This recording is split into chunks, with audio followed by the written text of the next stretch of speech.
As the 1950s rolled on, British Rail tried to do something a little bit different to counter the problem of falling passenger numbers on the smaller branch lines, a problem that would eventually be addressed far more harshly by Dr. Beeching.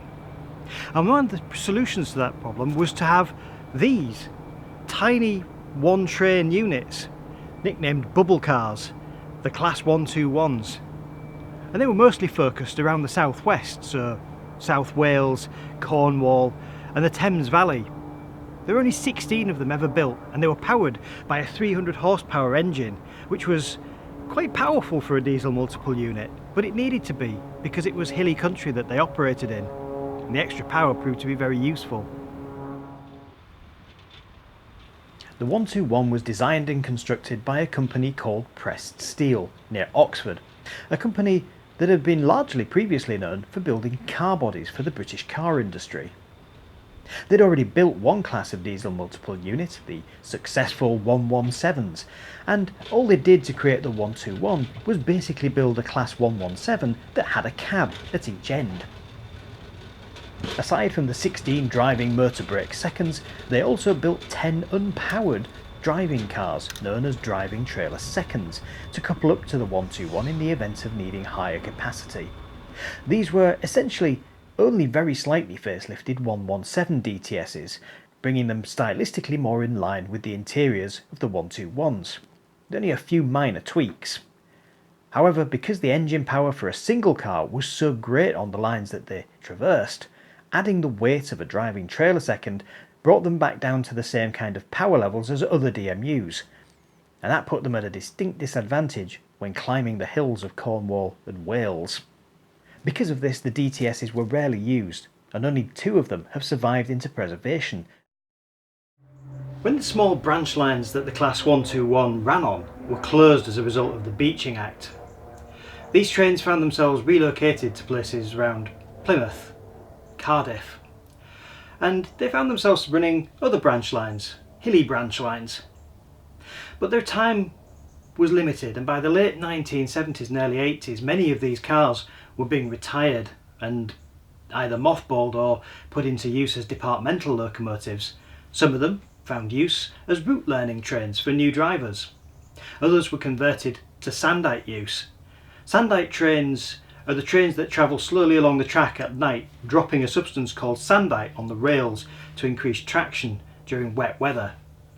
Now, a lot of people in the media laughed in the 90s when trains were being delayed by leaves on the track, but actually it was a serious problem for locomotives, and it was a problem that existed after the end of steam, because before then you hadn't had any trees or bushes or undergrowth of any sort anywhere near the track. It was always cut back, and it had to be because of the fire risk from hot cinders and ash. After the death of steam, the trees and bushes started to be allowed to encroach back near the railway line, which meant that for the first time in rail's history, wet leaves were hitting the track during storms. And what happens is, if a train hits these wet leaves and tries to turn its wheels, they slip, and this can cause flat spots on the wheels, which can then cause further problems with the bogies and with the suspension and with the drives, and you end up with expensive repairs and an awful lot of delays as a result. So it's actually a serious business, mocked by the media because perhaps they don't really know what's going on, or they want to make people look silly. By 2001, the last few remaining 121s in service were withdrawn and replaced by Class 150 Sprinters. But miraculously, the Class 121 story was not yet over. And we're not just talking about the units that entered into preservation. In 2003, Chiltern Railways rebuilt 121-020 from its role as a sandite car and placed it on passenger runs with a new niche and a rich blue Chiltern livery. This proved so successful that they revived another 121 in 2011, 121-034, to work alongside 020. This one was refinished in the original British Rail green livery with a yellow warning panel as a tribute to the history of the model. These two together ran passenger services right up until 2017, making them the last of the first generation diesel multiple units to be withdrawn from service in the UK.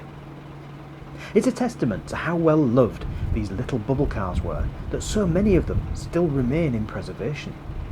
Of the 16 engines that were built, no fewer than 14 of them are still existing in some state of preservation.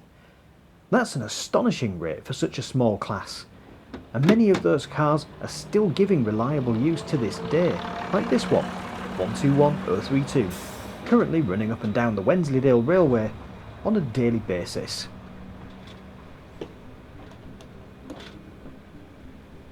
The Class 121. Neat, tiny and flexible. A small train built for small railways.